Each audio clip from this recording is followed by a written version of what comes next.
Hi everyone, my name is Jonah Paasche-Orlow, and my project is modeling late-stage protoplanetary disks. I did this project in the Physics and Astronomy department at Boston University. This is an artist's rendition of an optically thick protoplanetary disk.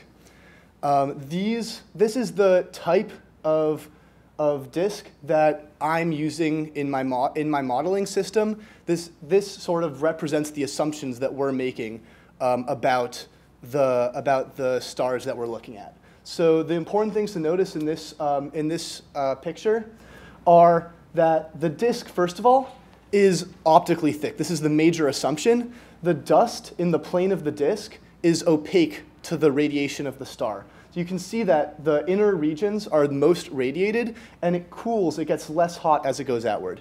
The second important thing to note here is that there's actually a planet being formed in an outer radius of the disk. And as the planet forms, it actually clears an optically thick region of the disk as the dust and gas of the disk is agglomerated into the planet. And so we're looking at disks that are in the late stages of this phase. So let's look at how disks are classified in the literature. They're usually given the term either protoplanetary or debris disk. So a protoplanetary disk is very much like the image that I just showed, whereas a debris disk is unlikely to be optically thick. It's no longer opaque to the radiation from the star. Correspondingly, it will have much lower luminosity, meaning it's a lot less bright. And although we believe that debris disks are the next evolutionary stage from a protoplanetary disk, the transitional period between the two stages is very poorly understood. So this is an artist's rendition of a debris disk. As we can see, the light from the star now shines through the dust and gas. It's no longer opaque to that radiation. And we see planets being formed at inner and outer radii, as well as a debris belt or an asteroid belt that's been formed where the disk is cleared. And so one thing that I had to do is I had to choose disks. I had to choose stars that were likely to be in the later stages of that optically thick phase that I showed at the beginning. So research into disks has shown that we're most likely to find optically thick disks around K and M-type low-mass stars. So these are stars slightly cooler and smaller than our sun. And 50% of these disks are lost. That is, say, they've become debris by 3 million years, and all are lost by 10 million years. Now, in the astrophysics, this is a very small window to actually see these disks in their later stages. So we have to look for K and M-type dwarfs as they're the most likely to have these disks. And sure enough, in my sample of 6 stars, we have 1 low-mass K and 5 low-mass M-type stars. And how do we do the modeling? Well, spectral element distribution analysis. And this is the characteristic infrared fingerprint that's given off by a star and its disk. So at the top on the left, you can see the spectral element distribution that's characteristic of the star itself. And for a star with a continuous disk, which would be a full, uninterrupted, uncleared disk, we expect to see emission in the entirety of the infrared that's in excess of the star itself. And as regions are cleared, as you can see at the bottom, we expect there to be deficits where the disk is no longer there, and so we can judge based on the spectral element distribution of a star what's going on with the disk, and given proper data, we can use this to calculate the mass of the dust and the gas in the disk. So here's an example model from my research, and I want to draw your attention to the data point at the far bottom right. All of these blue circles and blue triangles in a few cases are data points. The triangles are upper limits. These are flux measurements in the infrared of the star. And this is the SED that we see from this particular star. And the most important data point is that one in the bottom right. It's taken by ALMA, the Atacama Large Millimeter Array, and it lets us constrain the far side of the disk. Without that data point, we have no idea what's going on outside of a little over 100 microns.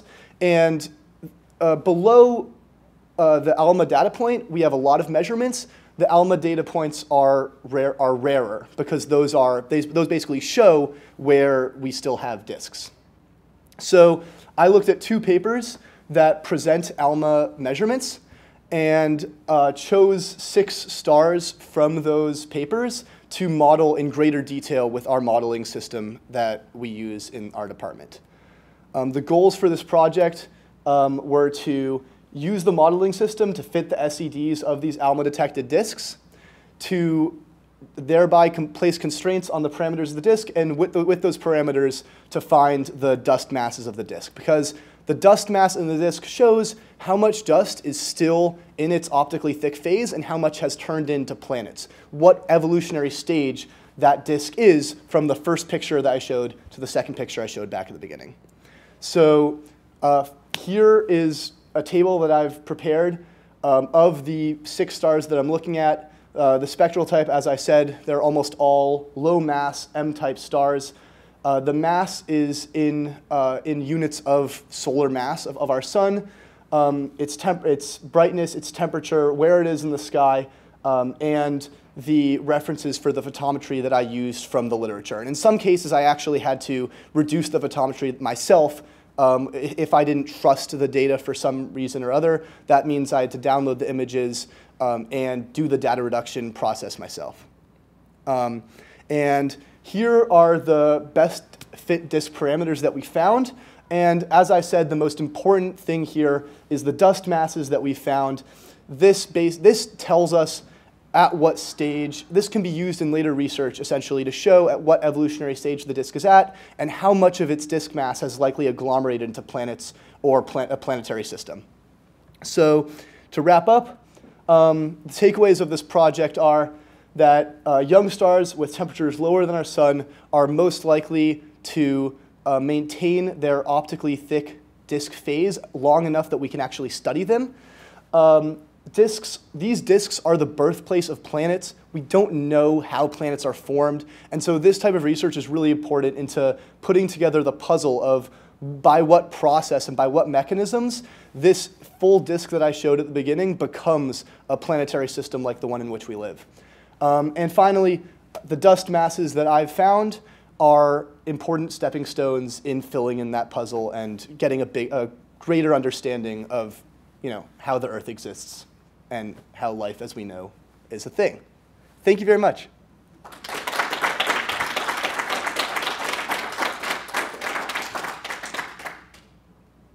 And there's a break now, but I will take questions, if there are any.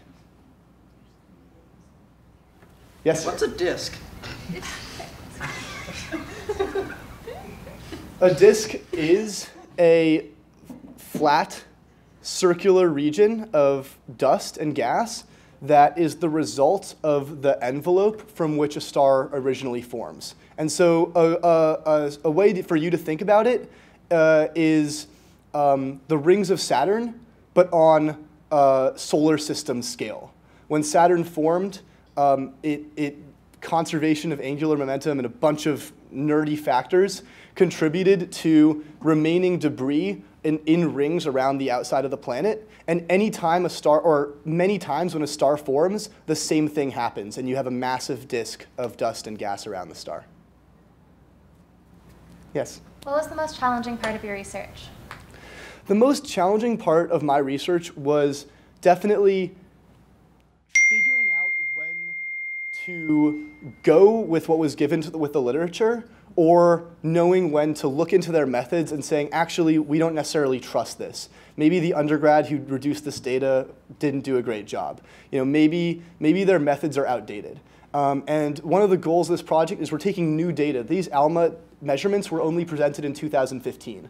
So we're taking new data and we're taking a new modeling system, and in some cases these dust masses have already been given. We think our results are more robust. They take more parameters into consideration. So it's really about trying to get a sense for when can we trust the shoulders on which we're standing, and when are those less reliable. Any other questions? Sarah. What does your research ultimately contribute to? Like, what is the path forward? Yeah.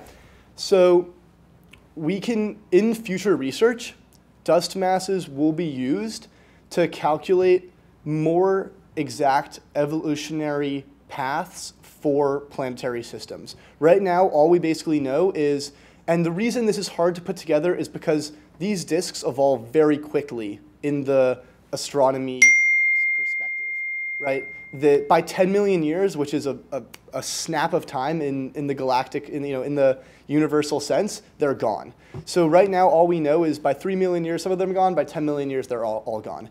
We want to be able to say, if we see this amount of dust, it's likely this, and we know how old they are. So we can attach the dust mass to the age and create a better picture of evolution, and also try and identify planets around these stars and put those figures together. So this is really just one piece of the puzzle.